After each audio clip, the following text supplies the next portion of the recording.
በስመ አብ ወወልድ ወመንፈስ ቅዱስ አሐዱ አምላክ አሜን። ተወደዱ አባታችን አባ ተስፋያ መሸሻ ቆሞስ የደብረ ምሕረት አስተዳደር አይንተ እግዚአብሔር ካህናት በካህናት ዲያቆናት ዘማሪያን ምእመናንና ምእመናት የእግዚአብሔር ቤተሰቦች እንደምን አደራችሁ እንደምን አረፈዳችሁ። አሜን። ቸርነቱ ለዘላለም የሆነ አምላካችን በባህሪው መለወጥ የሌለበት አምላካችን እግዚአብሔር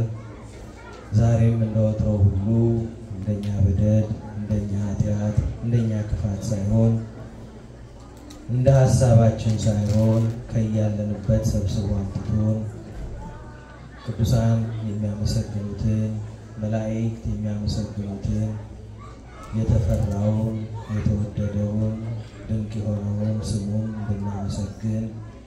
በፊቱ እንድንቀርብ ስለረዳን ስላቆመን ስላጽናን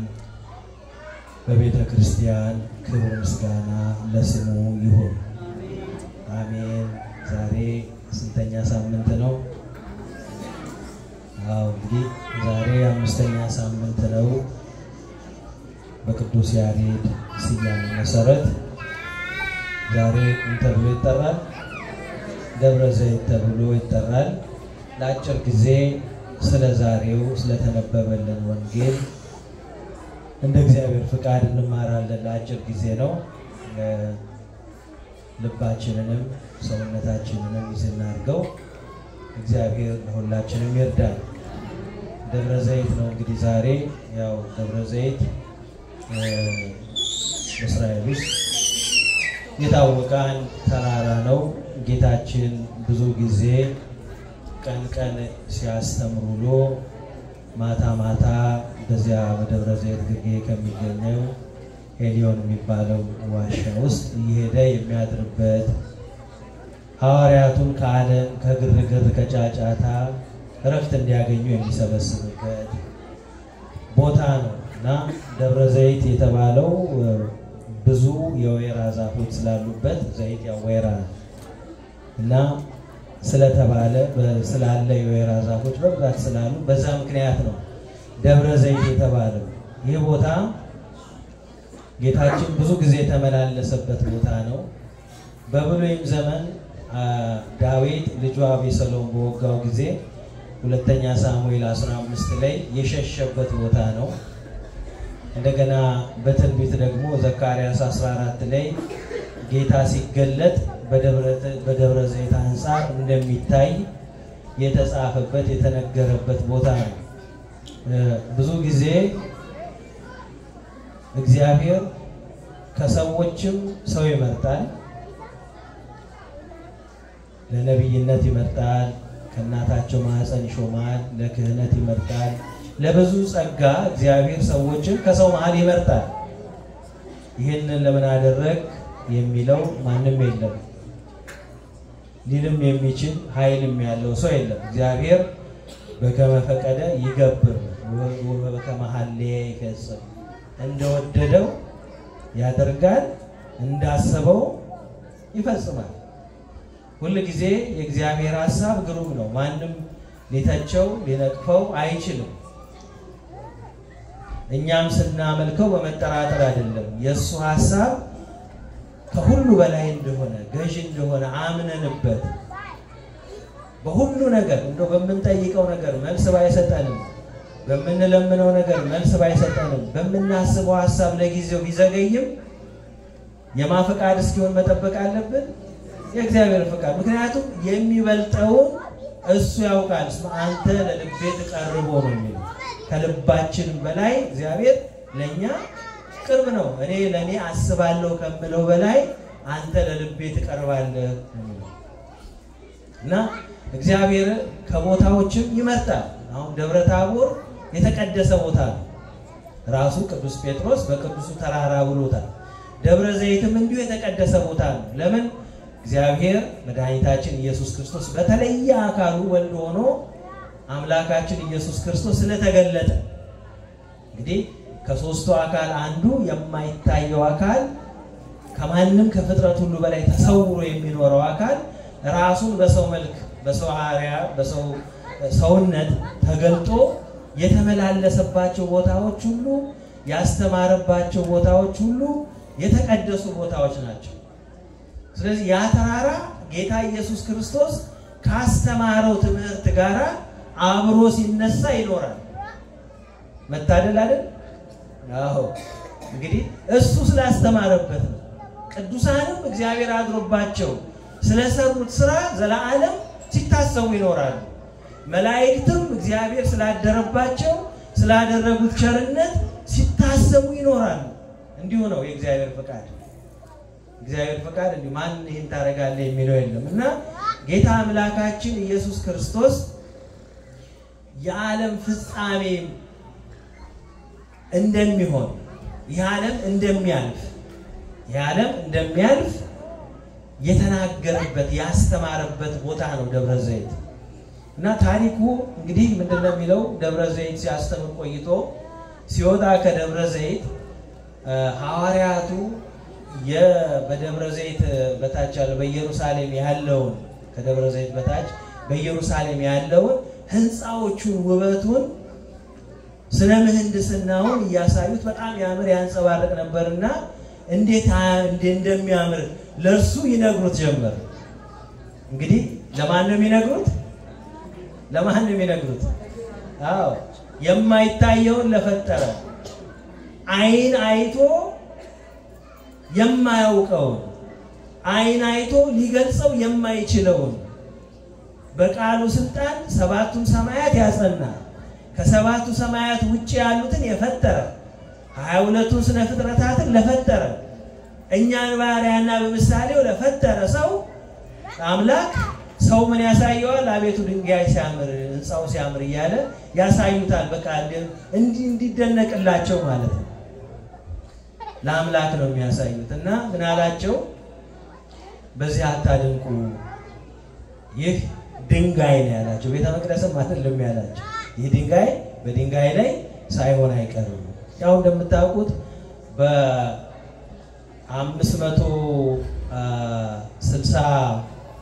በ587 ላይ ፈረሰ ያ መቅደስ በፋርስ ዘመነ መንግስት በፋርስ ንጉስ ፈረሰ። ማን የሰራው? ንጉስ ሰለሞን የሰራው ቤተ መቅደስ ፈረሰ። ከዛ በኋላ እንደገና በዘሩባቤል በፋርስ ንጉስ በባቢሎናውያን የፈረሰው በፋርስ ንጉስ ሸዋሚነት በዘሩባቤል እጅ ካህኑ ዘካርያስ እና ኢያሱ በነበሩበት በነብዩ ሐጌ ዘመን በመጽሐፈ ነህምያ ላይ እንደተጻፈልን ሁለተኛ ጊዜ ሰሩት። በ521 ጀምረው በ515 ከክርስቶስ ልደት በፊት ጨረሱት። ከዛ በኋላ በሄሮድስ ዘመን እንደገና አሁን ሐዋርያት በሚገልጹበት ደረጃ ተውቦ ተንቆጥቁጦ ተንጸባርቆ አምሮ ቆየ። እንደገና ከክርስቶስ ልደት በኋላ በ70 ዓመተ ምህረት ሮማውያን አፈረሱት። ይሁን እንግዲህ የሆነው በምን ምክንያት ነው? እስራኤሎች ሁሉ ጊዜ አመፀኞች ስለሆኑ ለእግዚአብሔር ስለማይታዘዙ የሚመኩበትን ነገር ሁሉ ያሳጣቸዋል። ሰው ለእግዚአብሔር አልታዘዝ ሲል ለእግዚአብሔር አልገዛ ሲል እግዚአብሔር ሰዎችን የሚያስተምርበት የተለያየ መንገድ አለው እና የምንመካበትን ነገር ሊያሳጣን ይችላል። እግዚአብሔር እንድናማርር አይደለም፣ እንድንሸሸው አይደለም፣ እንድንድን ስለሚፈልግ ነው። አንድ ሰው አሁን በጣም ጉልበተኛ የሆነ ሰው እንደው ያርገውና ስትሮክ መጥቶት እንደው ሽባ ቢሆን ከዛ በኋላ በጉልበቱ ሊመካ ይችላል? አይችልም። በቃ አንድ ሰው የሚመካበት ገንዘቡ ከጠፋ፣ ስልጣኑ ከጠፋ፣ የሚመካበት ዕውቀቱ ከከዳው፣ ጉልበቱ ከከዳው፣ ጤንነቱ ከከዳው አንድ ሰው ከዛ በኋላ ሊመካበት የሚችለው ነገር አይኖርም። ስለዚህ ነው ትምክህት የማያስፈልገው። የሚመካ ቢኖር በማን ይመካ ነው የሚለው? ያው ይሄን ነው የሚለው ትንቢተ ኤርምያስ ላይ ጥበበኛው በጥበቡ አይመካ፣ ሀብታሙ በሀብቱ አይመካ፣ የሚመካ እኔ እግዚአብሔር ሁሉን በስልጣኔ ማድረግ የምችል መሆኑን አውቆ ሁሉን መስጠት የምችል መሆኑን አውቆ ይመካን ያለው ፈርዖን በኃይሉ ቢመካ ምንድነው የሆነው መጨረሻው በባህር ላይ ሰጥሞ መቅረት ነው ኃይሉ አድኖታል አላደነው ፈረሰኛ በፈረሰኛ ቢመካ ጦረኛ በጦሩ ቢመካ ሀብት ያለው በሀብቱ ቢመካ የሚመካበት ነገር ሁሉ ከንቱ ነው አንድ ቀን እግዚአብሔር ይቀይረዋል ሲቀይረው ይጠፋል እና የሚመኩበትን ነገር ያሳጣቸዋል እስራኤልን በዛ በቤተ መቅደስ ይመኩ ነበር ፈረሰ የሚገርማችሁ ከዛ በኋላ ያ መቅደስ አልተሰራም ዛሬ ያለበት እዛ ንጉስ ሰለሞን የሰራው የመጀመሪያው ቤተ መቅደስ በኋላ ዘሩባቤል የሰራው ቤተ መቅደስ ቦታ ላይ ያለው አላስቃ የሚባል የእስልምና መስጊድ ነው ያለው ዛሬ እስራኤሎች ስለሚቆጣጠሩት ኢየሩሳሌምን በአንድ በኩል በምስራቁና በምዕራብ ተከፋፍለው ከፍልስጤማውያን ጋራ እስላሞች አላሁ አክበር ይሉበታል እነሱ ደግሞ የይሁድነት ጸሎታቸውን ያደርሳሉ እምነታቸውን ያካሂዳሉ አልተሰራም ወድቆ ፈርሶ ምን ሆኖ ቀረ ተሰባብሮ ድንጋይ በድንጋይ ላይ ሆኖ ቀረ ይሄ ነው አንዱ ትልቁ ትምህርት እግዚአብሔር ካልፈቀደው በስተቀር ከእግዚአብሔር ጋራ ካልሆንን በስተቀር እንደርሱ ፈቃድ ካልተመላለስን በስተቀር እነርሱ ይሰራሉ እኔ ግን ምን አድርገዋለሁ ይላል አፈርሰዋለሁ ትንቢተ ሚክያስ 1 ላይ የሰው የኛ ድካም ይሄው በቤታችን ብንመካ በሀብታችን ብንመካ በልጆቻችን ብንመካ እግዚአብሔር ያፈርሰዋል ትልቁ ትምክታችን ሊሆን የሚገባው ማን ነው እግዚአብሔር እንደርሱ ፈቃድ ስንመላለስ አንዱ ልጅ ለዓለም መድኃኒት ይሆናል ከርሱ ፈቃድ ስንርግን 12 ብንሆን 12 ችግር ይሆናል እንደርሱ ፈቃድ ባለጠጎች ብንሆን ሰው ሁሉ የሚጠግብበት የሚደሰትበት ሰው ሁሉ የሚስቅበት የሚጽናናበት ሀብት ይሆናል እንደርሱ ፈቃድ የምንሰበስበው ሀብት ከሆነስ ዘርፈን ብዙ ነገር አድርገን ቀምተን አጠራቅመን አይ በቃ ፎይ ልበላ ነው ስንል ህይወታችን ያልፋል በበሽታ እንያዛለን እያየነው ሌላው ሰው ይበላዋል ኢዮብ 28 ላይ ልብስን እንደ ጭቃ ቢከምር ሌላ ይለብሰዋል ይላል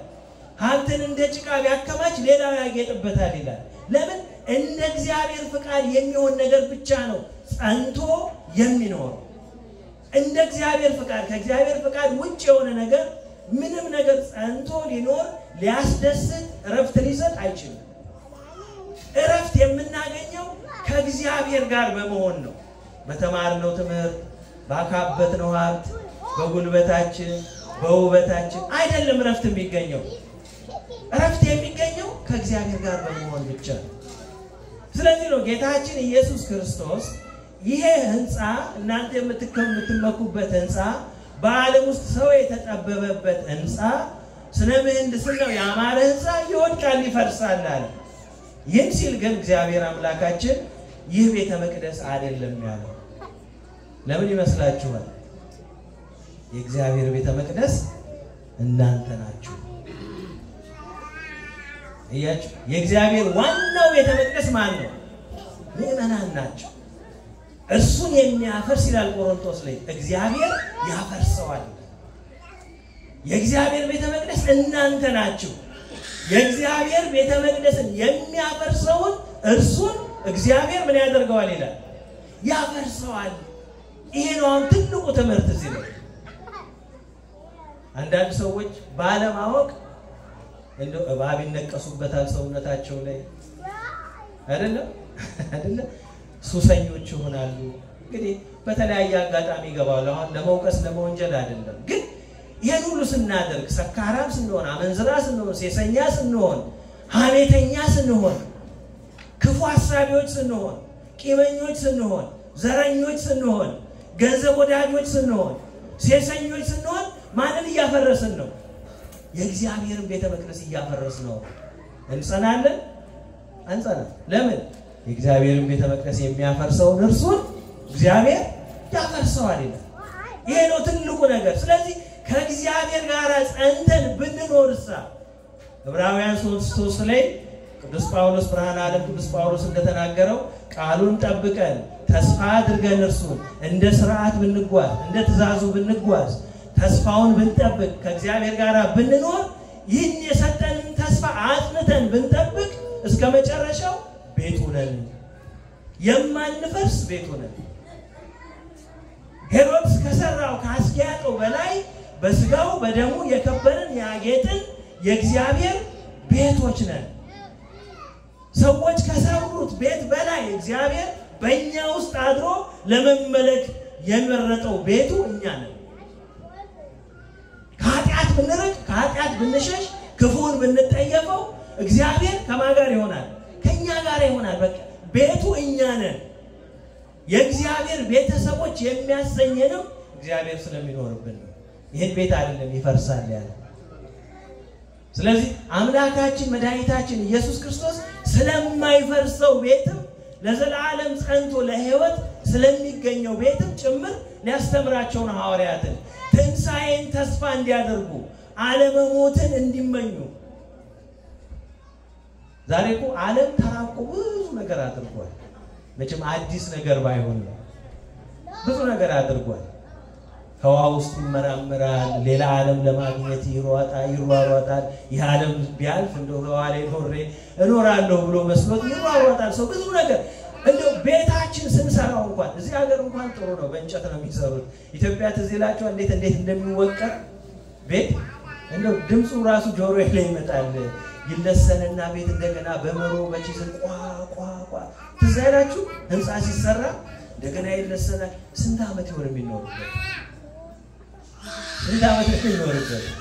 ያ ሁሉ ተደክሞ ያ ሁሉ ተለፍቶ 1 ሚሊዮን እንኳን አመት ብንኖር ጥሩ ነበር አይደል አይኖርም አይደል ይሄ ሁሉ ግን ምን ይሆናል ያለው ጌታችን ያልፋል በቃ አለቀ ድካማችን ሁሉ ያካበትነው ሀብት ሁሉ የመሰረትነው ነገር ሁሉ ለትውልድ እስከ ዘላለም ጸንቶ ይቆያል ብለን ያሰብነው ነገር ሁሉ ይህ ዓለም ሲያልፍ ምን ይሆናል ያልፋል ይሄንም ይነግረን አምላካችን እንዳንሰራ ሀብት እንዳናገኝ አይደለም የበለጠውን ጸጋ የበለጠውን ተስፋ ይዘን እንድንገኝ ነው ክርስቲያን ተስፋ ቆርጦ እጁን አጣጥፎ በድህነት እንዲኖር አይደለም ግን ሰርቶ ገንዘብ አግኝቶ እንደ ክርስቶስ በእርሱ ባለጠግነት እናንተ ሀብታም ትሆኑ ዘንድ ራሱን ድሃ አደረገ ሁለተኛ ቆሮንቶስ ሁሉ ያለው አምላክ ነው አይደለም እንዴት እንደሚኖር የሚያውቃለ አለ የለም አመጣጡ ከወዴት እንደሆነ የሚያውቃለ የለም ፊቱን አይቶት የሚያውቃለ የለም መላእክቱም አያዩትም ቅዱሳንም አላዩትም እውነተኛውን የሱን ገጽ ዘጸአት 33 ላይ ፊቴን አይቶ ሰው በሕይወት አይኖርም ነው ያለው ለሙሴ ማንም አላየው ማንም አላወቀው ግን ለኛ ካለው ፍቅር የተነሳ ራሱ ድሃ አድርጎ ቤት እንደሌለው ኤሊዮን ዋሻ እየኖረ ከዶች ጋር እየኖረ ውሃ ጠጪኝ ብሎ እየለመነ ምግብ እየገዛ እየበላ ቀረጥ እየከፈለ አሁን እንድናረጋለን ነው ሰው በሰው ስልጣን ቢሆን ይሄን ሁሉ ያደረገው ለምንድን ነው በዚህ ዓለም ላይ የምንመካባቸው ነገሮች በእግዚአብሔር ፊት የሚያስመኩ አይደሉም ሰው የእግዚአብሔር ለመሆን ሰው ትሁት ለመሆን ሰው የፍቅር ሰው ለመሆን ሰው እግዚአብሔርን ለማምለክ ባለጸጋ መሆን አይተበቅበትም ባለወርቅ መሆን አይተበቅበትም ባለስልጣን መሆን አይተበቅበትም ሰው የእግዚአብሔር ለመሆን የእግዚአብሔር መሆኑን ማመን ብቻ ነው የሚጠበቅበት ይሄ እምነት በድህነት በብልጥግና የሚለካ አይደለም ሳይኖረን ቀርቶ በልባችን መልካም ሐሳብ ኖሮ ለቤተ ክርስቲያን ባንመጸውት መባ ባንሰጥ አስራት ባንሰጥ ይሄ እኮ ለእግዚአብሔር ምንም አይደለም እግዚአብሔር የሚፈልገው እኛ ነው ቤቱ እኛ ነው በንስሐ እንዳንዳንድ ጊዜ በጣም ግርም ይለኛል አሁን በንስሐ ውስጥ ያላችሁ ስገዱ ሲባል ሁላችንም ለጥለን እዚህ ጋር እንነጠፋለን አይደል ግን ሁላችንም አሁን በንስሐ ውስጥ ነው ወይስ ለልማዱ ነው ዲያቆኑን ላለማሳፈር ነው ምን ሰግደው የእውነት መሆን ይፈልጋል እግዚአብሔር የእውነተኛ ሰው መሆን ይፈልጋል በኃጢአት መውደቅ መነሳት ያለ ነው ወድቆ አለመቅረት ግን የክርስቲያን ጠባይ ነው ይወድቃል ይነሳል ሰው ይሄ ታወቀ ስለዚህ ነው በንስሐ ታጥበን በንስሐ ታሽተን እግዚአብሔርን መስለን ስንኖር እግዚአብሔር የሚፈልገው እኛን እንደ ተፈጠረ ነው የምንቆመው በፊቱ ሀብታችን ይዘን አይደለም የምንቆመው ጻድቃንን በቀኙ ኃጥአንን በምን ያደርጋለን በግራው አቆማል በቃ አሁን ያን ጊዜ ምንም ይዘን አንሄድም ምንም የለንም ልክ ኢዮብ እንደተናገረው ራቁቴን ወጣው ራቁቴን ወደ ምድር እመለሳለሁ ነው ያለው በቃ በዚህ ምድር የለፋንበት ነገር ሁሉ እዚሁ ነው የሚቀረው የሉቃስ ወንጌል 16 ላይ የዛባለ ጸጋ ታሪክ ተዘላችኋል ነፍሴ ወይ ደስ ይበልሽ ብሎ ብዙ ገንዘብና ሀብት አግኝቶ ከእህል አግኝቶ ጎተራው ሞላና ነፍሴ ወይ ደስ ይበልሽ አለ በቃ ከዚህ በኋላ ረሃብ የሚባል አጠገብሽ አይደርስም በሽታም አይደርስብሽም ከዚህ በኋላ ለቅሶ የለም ጥርስ ማፋጨት የለም መቸገር የለም የሰው እጅ ማየት የለም ከዚህ በኋላ ደስ ብሎሽ ተበያለሽ ተጠጫለሽ ብሎ ለራሱ ተመካከረ የዛለት ሌሊት እግዚአብሔር መልአኩን ሰጥቶ ነገ ትሞታለህ አለ ይሄው ነው የኛ ህይወት የሆነ ክርስቲያኖች ባቸው ይሆን ሐሳባችን እቅዳችን እንዴ ሰው መቃብር ላይ ቆሞ ሰው እኮ እየቀበረ ቀብር ሄዶ ሰው ፕላን ያደርጋል ነገር ለዛሬ አመት ፕላን አይደለም እንዴ እቅድ ያወጣል ሰው ወንድሙን እየቀበረ ለሚቀጥለው አመት እንዲያረጋሉ ብሎ እቅድ ያወጣል ሰው መቼ እንደምንጠራ አናውቅም ለዚህ ነው በኖህ ዘመን አይታችሁ ታዲያ መጽሐፍ ቅዱስ ለመጨረሻ ላይ በኖህ ዘመን እንደነበረ ይሆናል ይላል በኖህ ዘመን የነበሩት ሰዎች 120 ዘመን የተቆረጠ ተሰጥቷቸው ነበር አሁን 40 አመት ላይ ተሰጣችሁ ቢባል ምንድነው የምናደርገው 20 አመት ነው በቃ ከዚህ በኋላ የምትኖሩት ቢባል ምንድነው የምናደርገው በእውነት ዓለም ወደ ንስሐ የሚመለስ ይመስላችኋል በ40 አመት ውስጥ እቅድ ነው የምናወጣው ሳንሄድ በፊት ቶሎ ማድረግ ያለብን በ16 አመት ቶሎ አገባለሁ በ17 ወልዳለሁ እንደዚህ ዩኒቨርሲቲ ገብ እንዲህ ነው እንጂ የምንለው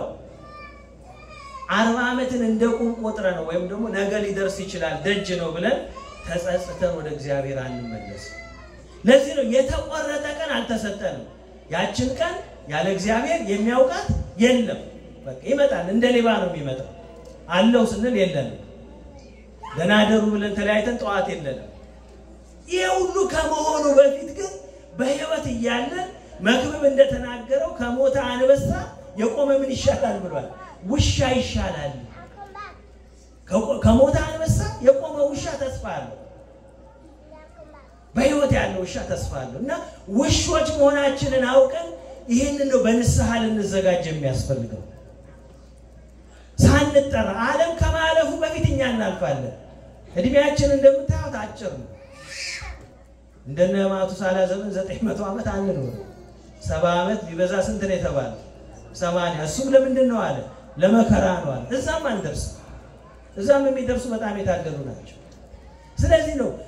የሚበልጠውን እንድናስብ ነው አምላካችን የነገረን እንድንዘጋጅ ነው ተስፋ ተዘጋጅቶላችኋል የማያልቅ ህይወት ተዘጋጅቶላችኋል ፍስሐ ደስታ ያለበት ከዚህ በኋላ የማታለቅሱበት ከዚህ በኋላ የምትስቁበት የምትደሰቱበት ምስጋናችሁ ከምስጋና መላእክት ጋር በእግዚአብሔር ፊት የሚፈስበት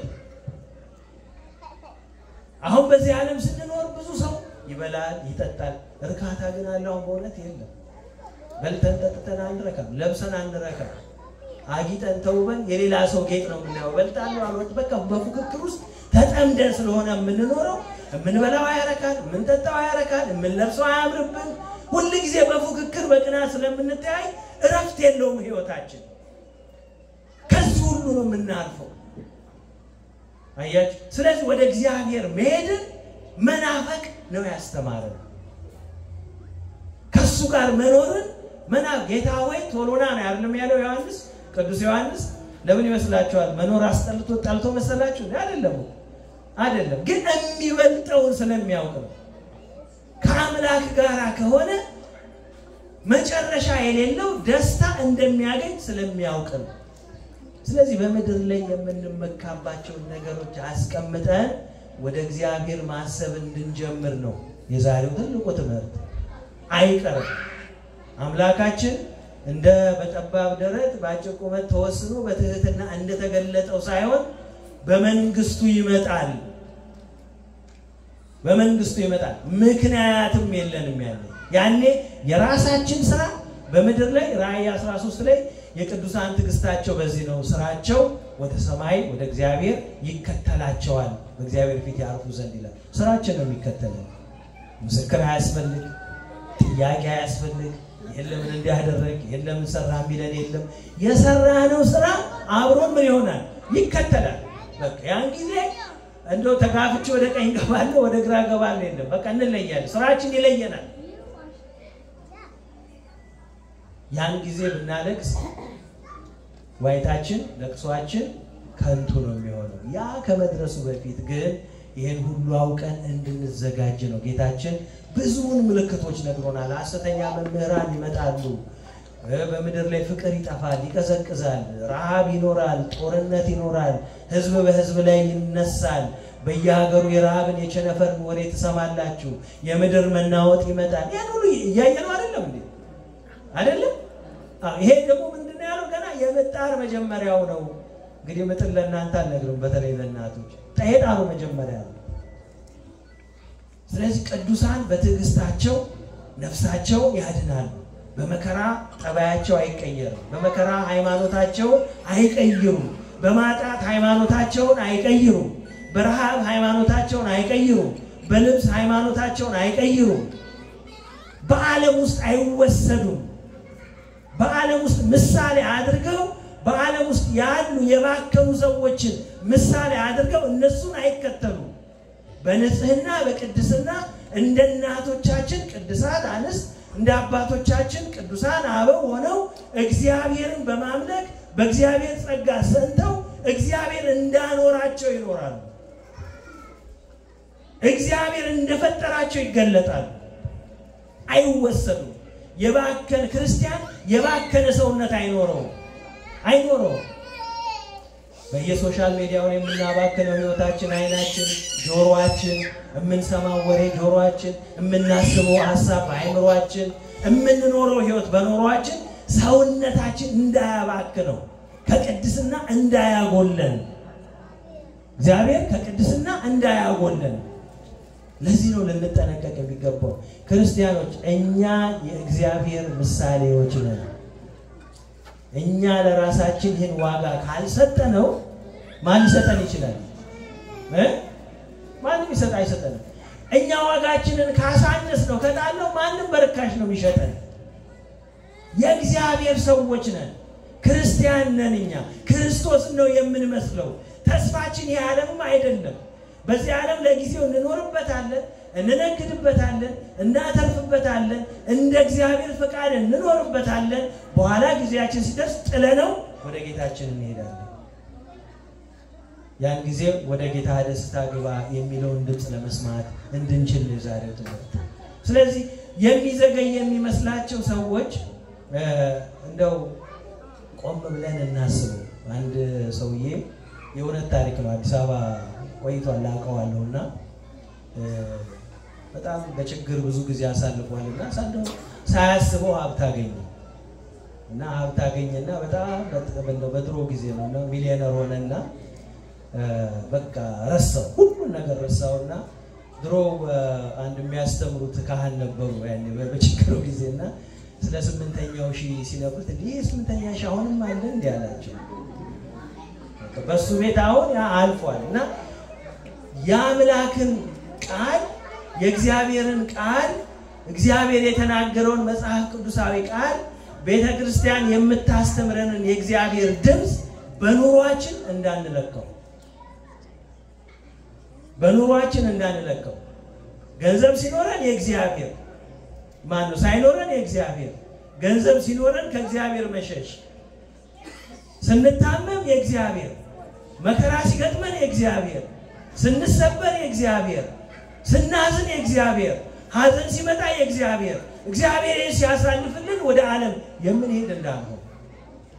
ይሄ ያስፈራል ስለዚህ ነው ለዚህ ነው በትዕግስት የሚኖር ሰው ህይወቱን ምን ያደርጋል ይላል ያድናል ነው የሚለው ዛሬ መዝሙር ይሄ በትዕግስት የሚኖር ያድናል ነው ስለዚህ በመልካሙ ጊዜ እግዚአብሔርን ማመስገን ያስፈልጋል በክፉም ጊዜ እግዚአብሔርን ማመስገን ያስፈልጋል ዋናው የኛ ተስፋ በዚህ ዓለም በሚቀያየረው ንብረት አይደለም ማግኘት ማጣት መውደቅ መነሳት ይሄ ሁሉ ሐዘን ደስታ ይፈራረቃል ይሄ አዲስ አይደለም ለአንድ ክርስቲያን ብርቁ አይደለም ይሄ አይደለም ይመጣ ይላል የኛ ዋናው ትኩረት ዓላማና ግብ የእግዚአብሔር መንግስት መውረስ ነው በየትኛው ህይወት ውስጥ ብንኖር ስለዚህ ይሄንን እንዳናጣ ያስፈልጋል ይሄን ነው አጥብቀን መሻት ያለብን ስለዚህ ሁላችንም የእግዚአብሔር ቤተ መቅደስ የማንፈርስ የእግዚአብሔር ቤተ መቅደስ መሆናችንን አውቀን በፈረሰው ህንጻ ፋንታ የገነባን መሆናችንን አውቀን ዘላለማዊ መቅደሱ መሆናችንን አውቀን በዚህ መልኩ ራሳችንን እንድናዘጋጅ እግዚአብሔር ይርዳን ወስብሐት ለእግዚአብሔር